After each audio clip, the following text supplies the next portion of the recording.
Hi friends, welcome to Farm Bread. I'm Kate. So I'm really excited to share how to make this stuffed spinach and artichoke braid with you. So this is one of my absolute favorite sourdoughs to make when I'm going to have a gathering with family and friends. It's really pretty with this beautiful woven braid of sourdough, but it's also super delicious because we're incorporating like a spinach and artichoke dip.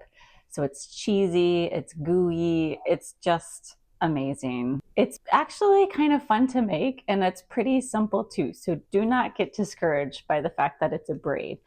I will show you step-by-step instructions on how to do the layering of the sourdough. It's actually really simple and it doesn't require a lot of kneading or labor with your hands. So do not worry about that. And every time my friends and family see this, they just like their eyes pop and they're amazed. It just looks incredible. And so it's going to look like you put in a ton of hours, but you really didn't. I'm going to show you just how easy it is and fun and delicious it is to make this incredible stuffed spinach and artichoke sourdough. I can't wait. All right, let's get to it. So to make the dough, I'm going to be using my Ankarsrum mixer just for speed and efficiency, but you can certainly do this by hand. It's definitely a smaller amount of dough, and of course we're going to build out the braid by hand later on, so if you want to bypass the mixer altogether, that is totally fine. I'm just going to try to do this fairly quickly before I head into work this morning. So use whatever bowl you'll be using, place it onto a scale, and we're going to measure out our ingredients using a kitchen scale. So I have zeroed out my scale, set to grams, and I'm going to use around 75 to 80 grams of a bubbly active starter. This is my all-purpose starter, which I find gives a little bit less potent of a flavor than my whole wheat starter. In fact, I've come to realize my kids prefer this one to my whole wheat starter or my rye. But you know, my family, especially my dad, and I really like the rye starter. So it really depends on your preference. And the whole wheat, the flavor, that sour flavor from the whole wheat is really nice. So after the starter, we're going to add our water. This is 285 grams of a warm water. So don't forget to zero out your scale. And this is just warm water from the tap. Now what I like to do is mix these two together. So I'm taking my Danish dough whisk and I'm just going to mix these together before I add the flour.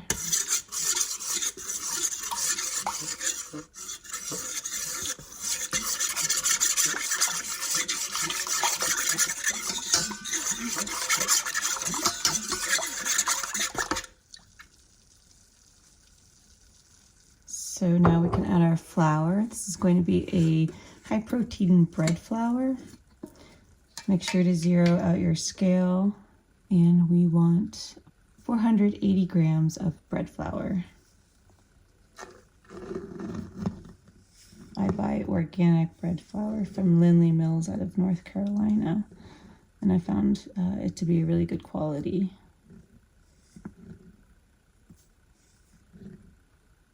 And lastly, we're going to add our salt. I like pink Himalayan salt for its purity and flavor, adding about 10 grams of the salt. Now is where we can lift our bowl off of our scale, put it onto our mixer, and let the mixer do all of the mixing for us. Okay, so we're set up onto our mixer. I'm going to pull the arm over and attach both the dough roller and our dough knife. It's pretty simple to do. And we'll just turn our machine on, have it set to low.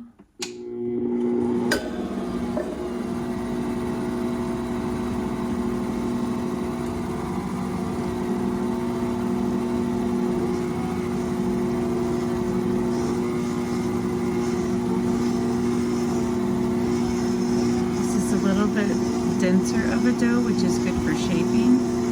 So you can see that in the texture right now as it comes together. It's actually another reason to use a mixer if you have one, because it will be a little bit harder to work with than a higher hydration dough. Just turn it up a little bit.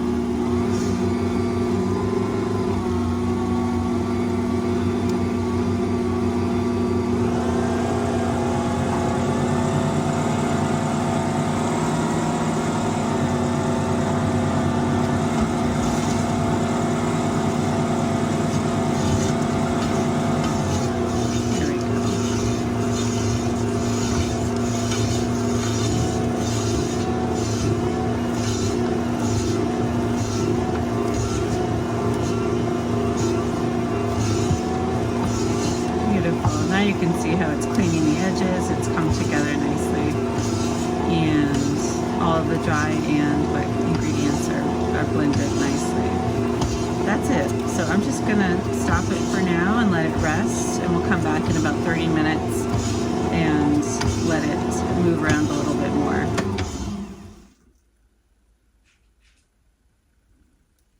Just gonna make sure that any little, yeah, this looks good. Just wanted to feel the texture, make sure that there weren't any dry spots, which there really aren't.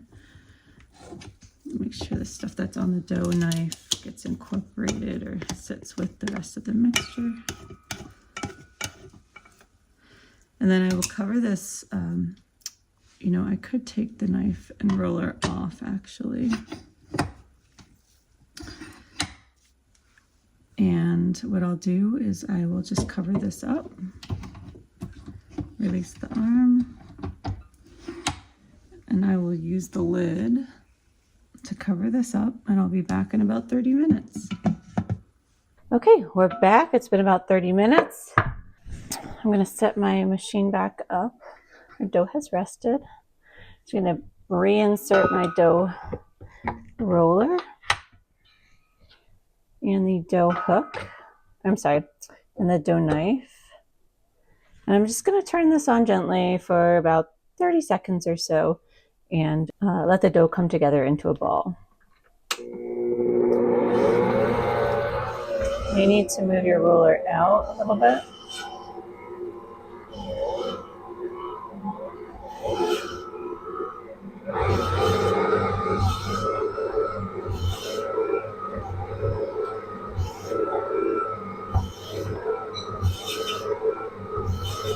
I think it's so cool, the texture difference.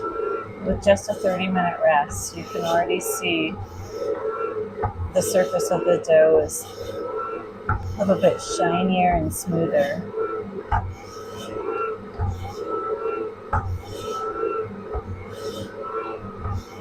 Turn it up maybe a little higher to medium.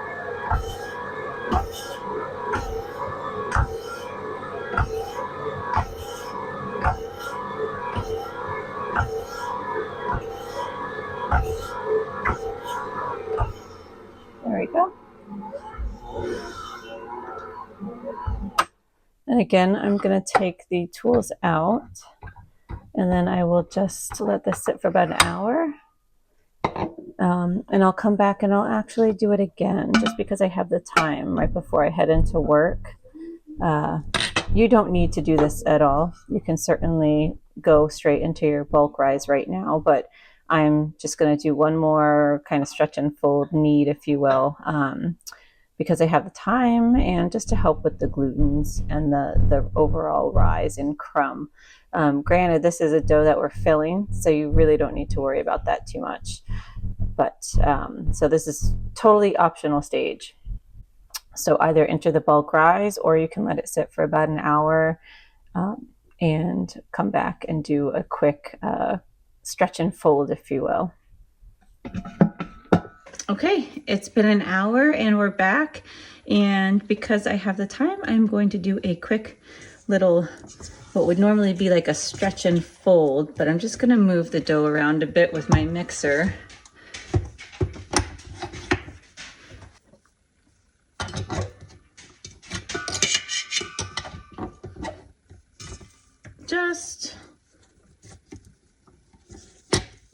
to help with the glutens and the rise and the crumb of the bread.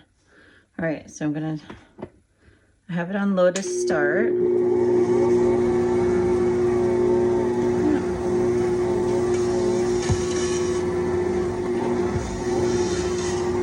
I'm gonna start to turn it up a little bit.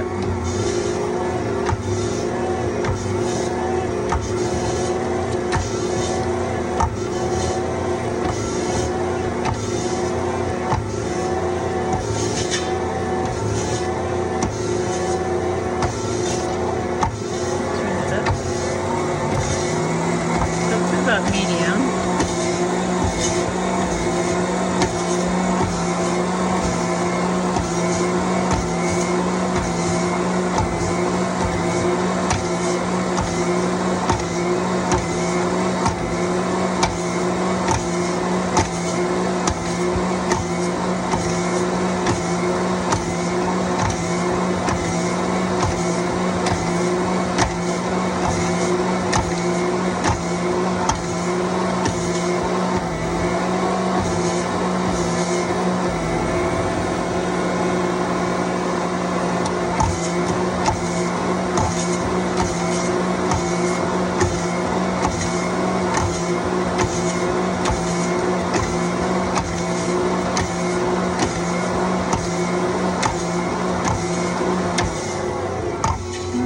Should be good. Just gonna turn it off. I don't know if you noticed my mixer started walking a bit because I have too much flour on my surface underneath the feet. So if that happens to your Ankarsrum, don't worry. Just clean it off with like a wet, just like a wet towel, and it will stop. All right. So taking our roller and our dough knife, out. Comes off really nicely. And now, oh yeah, this feels really good. It's super smooth. This feels really nice. So I'm just going to take this off my machine, push my machine back. All right, dough is looking great. I'm gonna cover it up for our bulk rise, which is gonna be about 8 to 10 hours. Once I come back from work, I will start to get the dough ready to roll it out so that we can make our beautiful braid. And I'll also need to make our filling.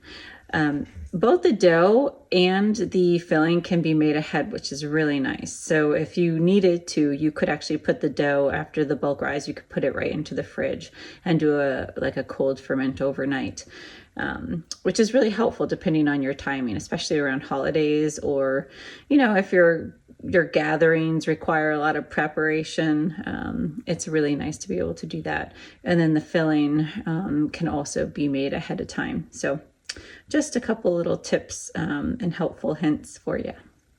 All right, I'll see you after work in about 8 hours. And for those that are interested, my house is about 68 degrees Fahrenheit.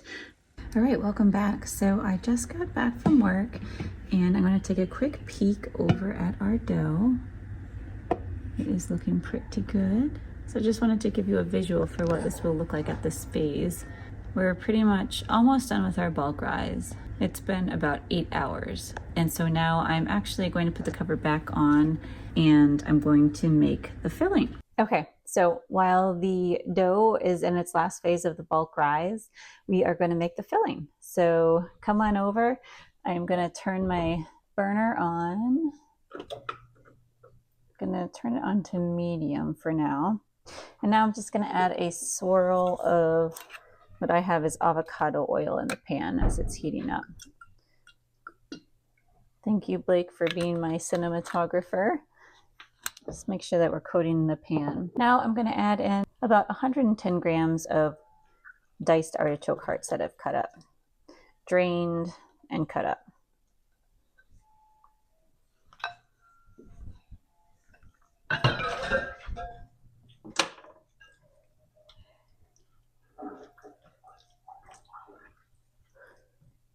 As the pan's starting to heat up, just kind of Let this cook for a few minutes. Our artichokes are starting to cook. They're sizzling. They've been marinated, so they're pretty much soft at this point. Just heating them up. And now I'm adding 2 cloves of minced garlic. I give that a good stir, make sure it gets spread around nicely.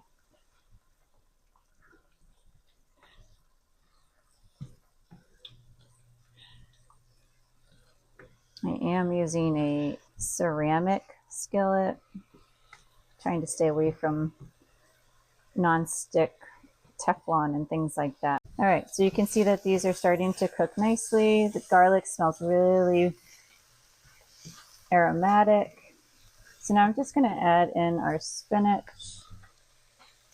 This is about 5 ounces of fresh spinach cut up.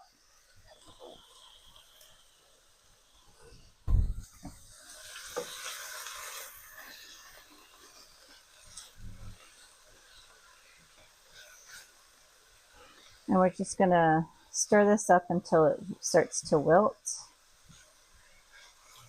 I'm going to add some delicious Icelandic salt. It's called lava salt to taste. Has a really nice flavor.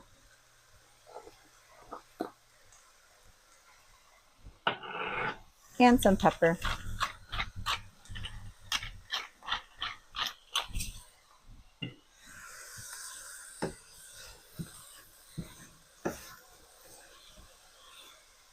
Turn my heat down just a little bit.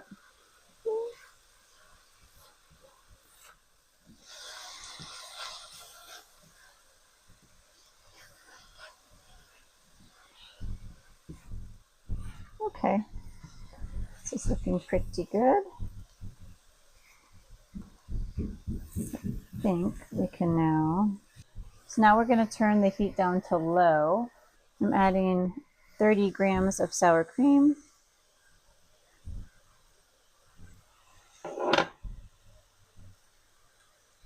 $60 grams of mayonnaise. And 50 grams of cream cheese. I'm just going to make sure that this cream cheese, while it was soft, melts away.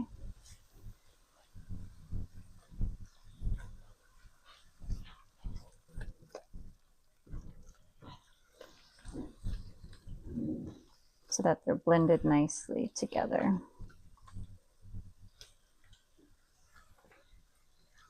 All right, you can see everything is coming together. It's nice and creamy. This is pretty much a spinach and artichoke dip.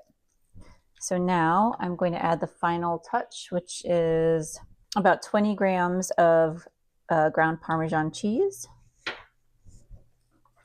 fresh grated. Just going to mix this, and I'm going to also turn off the heat now that I've added the Parmesan in. And now I'm just going to take this off the heat and let it sit on the stove until I'm ready to fill our dough with it. All right, it looks delicious. I'm actually going to try a little nibble because it looks so good. That is really good. This is delicious. If you are a artichoke spinach dip lover, this is sure to please. Okay, now I'm just going to move this to the back, and we're going to start working with our dough. Now the super exciting part of putting it all together. We're starting by having a sheet of parchment paper that is roughly going to fit over, like a little bit larger than your baking sheet. And this is like a regular jelly roll type pan. We'll be placing our dough and building out our braid on the parchment paper, which is then going to cook on the pan in the oven. So at this point, make sure you have a nice sheet of parchment paper that's large enough. I'm just going to sprinkle some flour on top very lightly. I can show you. very thick, so it comes out pretty easily. And the reason the dough is like this is it is going to make it a lot easier for us to roll it out. So now that we've emptied it, I'm actually going to let it sit for like 5 minutes, and I'm gonna wash my bowl. You guys know I'm a fanatic about washing my dough bowls right away because I do not like to get a sticky, crusty dough caked onto my bowls. So while this rests for a little bit, I will go and wash that and I'll be right back. All right, my bowl is clean, and now we can start to roll our dough out. Our dimensions that we're going to create here are 15 inches wide by 10 inches high. I'm gonna just do a nice big rectangle.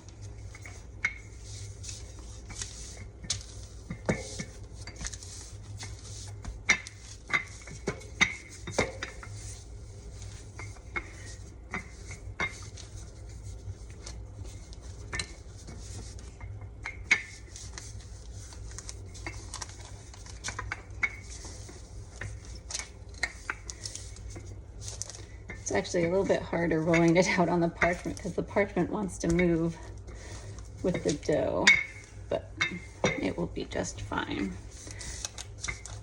And if you find you need a little bit extra flour on top, go for it. I'm gonna turn this a little bit to make it easier for me so that I'm going front to back instead of side to side.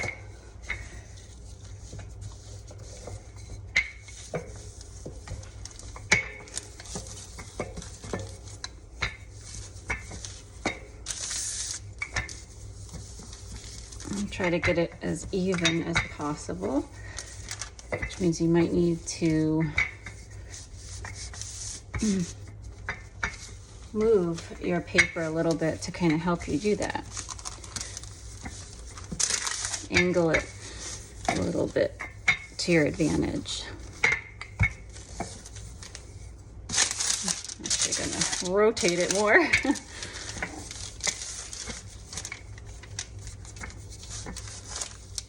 There we go. This is really a treat. I just love this recipe. I love how beautiful the braid turns out. And I swear, every time I've made this, everyone is just in love with the filling, spinach artichoke filling. They love how it looks. I mean, really is has a beautiful presentation with the braid, and it's sourdough, and everybody loves sourdough. And even kids really like this too.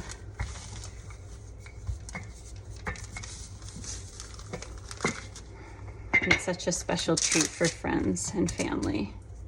All right, I am gonna take out my trusty, maybe I'll rotate this for you, and then I'll take out my trusty little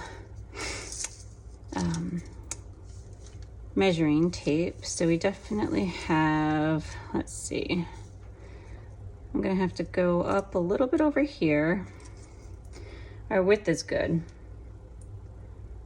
So I'm a little bit on the thick side. And friends, this doesn't need to be perfect. You know me. You just do what works. But I'm a little on the thick side, so I'll just kind of pull it in and then push it up so I get the length there. Pull it in and then push it up. And that will give me the length I need. And we want 15. Yep, that's fine. It's okay if the edges are a little bit rounded. It's really not that big of a deal. It's gonna go in our bellies. And because of the braid, we're gonna be like tucking all of this in anyways. All right, so that is looking really good. So I'm just gonna turn it like this because it's easier for me to work this way. Okay, now that we have our dough ready, this is the fun part where we can spread our delicious filling into the center.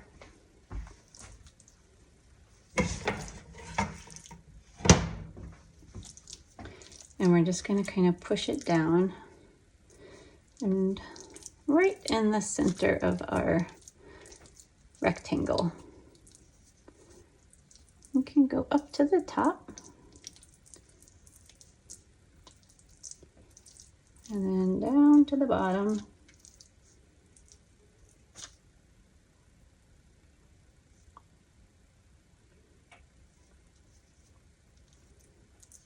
Just like so. It's taking every ounce of me not to eat all of this dip. It tastes so good. Now that we have the dip on, we are actually going to sprinkle our, it's like an Italian mozzarella blend that I'm putting on top here, because we all have to have cheesy dip.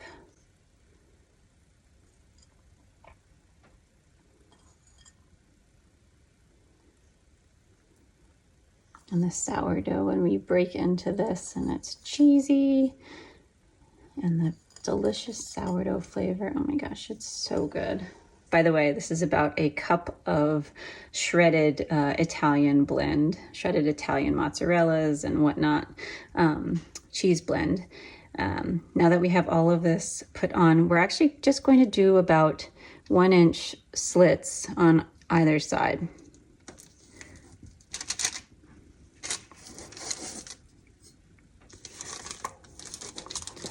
And we'll try to get them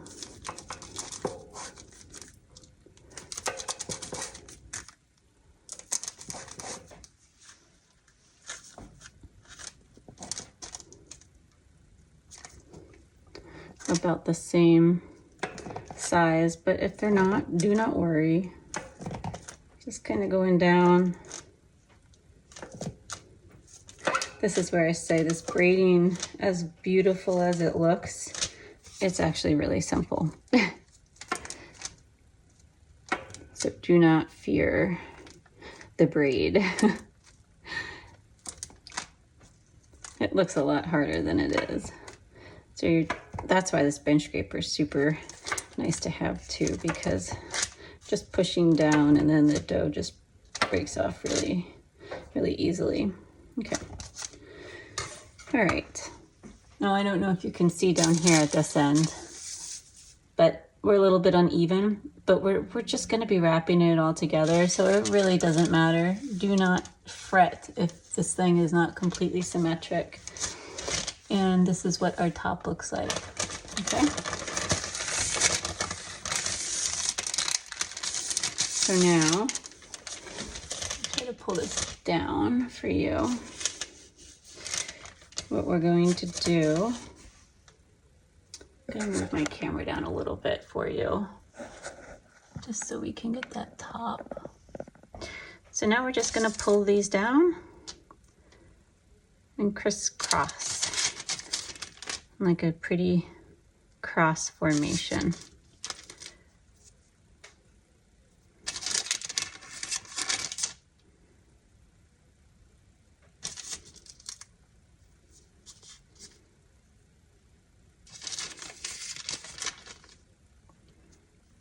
Don't you just love parchment paper?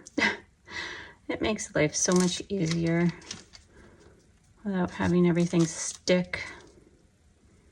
Look how beautiful this is looking already.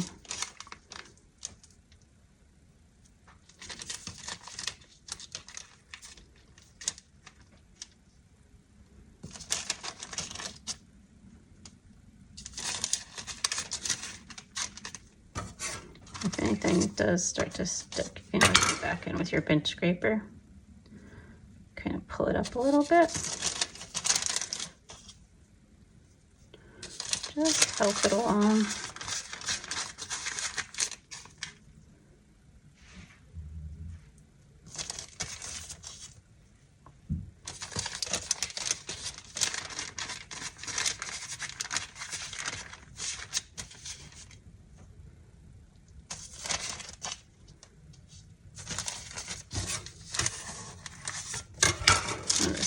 little bit. Make sure you can see. Whoops.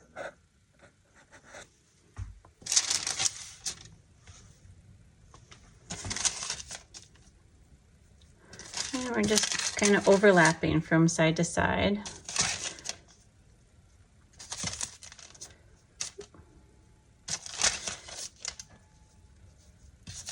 And then at the end,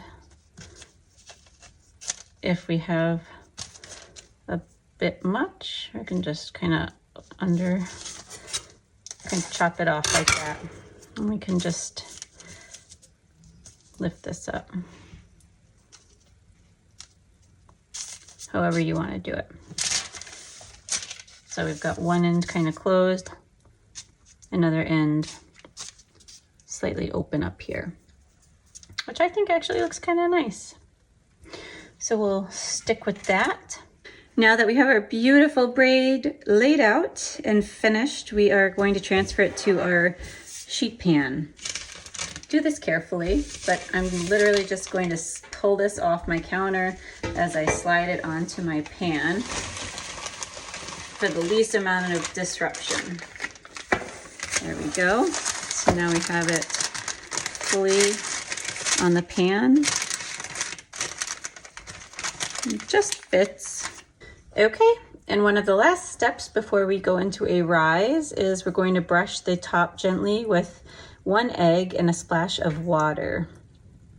So I'm going to do this very gently.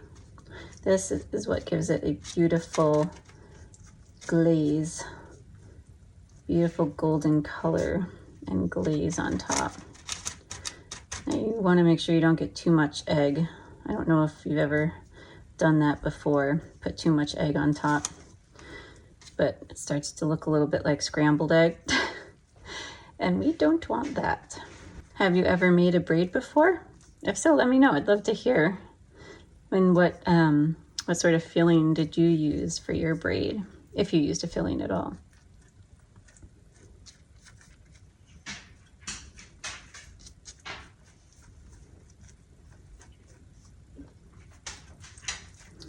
Let's go over the whole thing.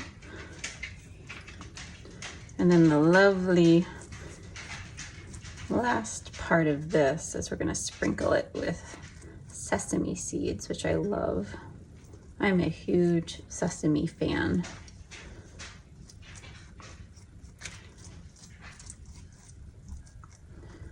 And our eggs are fresh from our chickens too, out back. We've got 23 chickens outside. And they're blessing us with fresh eggs daily.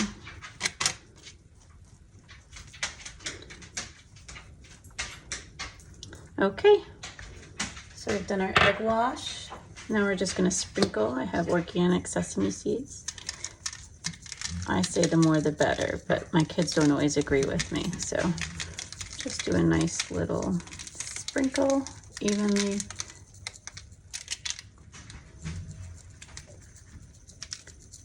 There we go. And lastly, we are going to cover our braid and we're going to let it rest for about an hour. So we definitely want to make sure that it gets noticeably puffy. And then we are going to bake it. So now, as we are starting this rest period, you do want to turn your oven on to 420 degrees or 425 degrees Fahrenheit or 220 degrees Celsius. So go ahead and preheat your oven right now. All right, let's take a look. Yes, we are puffy. You can notice a nice difference from before. We're puffed up beautifully. We're going to bake this baby. So I'm going to put it in the oven for about 35 minutes. We really want to get a nice, beautiful golden brown color and maybe a little bit oozy with our cheese and whatnot, our dip. All right, so let's throw this in. I'm going to put my oven mitts on. I'll just step back, sweetie. Okay, open my oven. Make sure if you're using parchment paper that it's not near any of the burners in your oven. All right, and we're gonna bake it, like I said, for about 35 minutes or so until it's a beautiful golden brown. Thought I would give you a quick little sneak peek. We have about 10 minutes to go, according to my 35-minute timer, but we may need to go a little bit further if it's not as golden. We'll see. It's looking really good. All right, I gotta get this baby out. Look how beautiful golden brown this is. Oh, I'm so excited. This is looking amazing. Okay, here we are. It's cooled probably about 10 or 15 minutes. I cannot wait to dig in. Like all breads, it tastes better when it's warm, especially with the filling inside that's cheesy and gooey. You really do want to eat this right out of the oven or close to it. So I'm just going to show you how easy it is to take this off of the parchment paper. It just comes right off. This really is a crowd pleaser, and it's so beautiful and pretty with the braid. Your guests are really gonna love it. Something like this, it's just a pizza cutter, but this is gonna be something that's really helpful when you're cutting this. You could use a knife, a regular serrated bread knife to definitely work as well. But I think something like this is gonna be a little bit more handy for creating some nice triangular pieces. So I'm just gonna cut kind of like little triangles back and forth. So one, and I'll come back over here.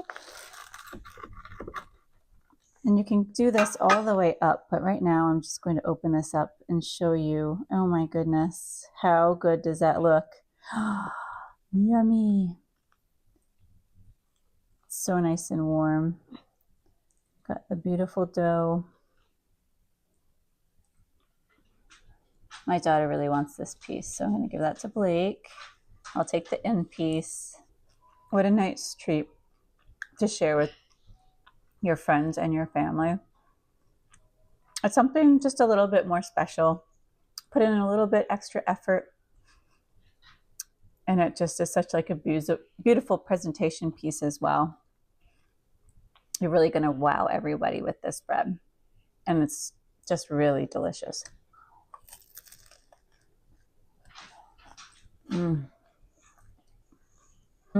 Thanks so much for watching.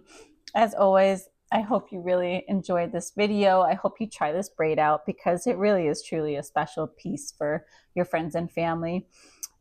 If you have any questions, post them in the comments below. As always, please like, subscribe, and share. If there's anything you'd like me to cover that I haven't done so yet, definitely post in the comments below and I'll be happy to try to do a video for you. I will post the recipe in my description as well, and I will try to pin it in my comments as well.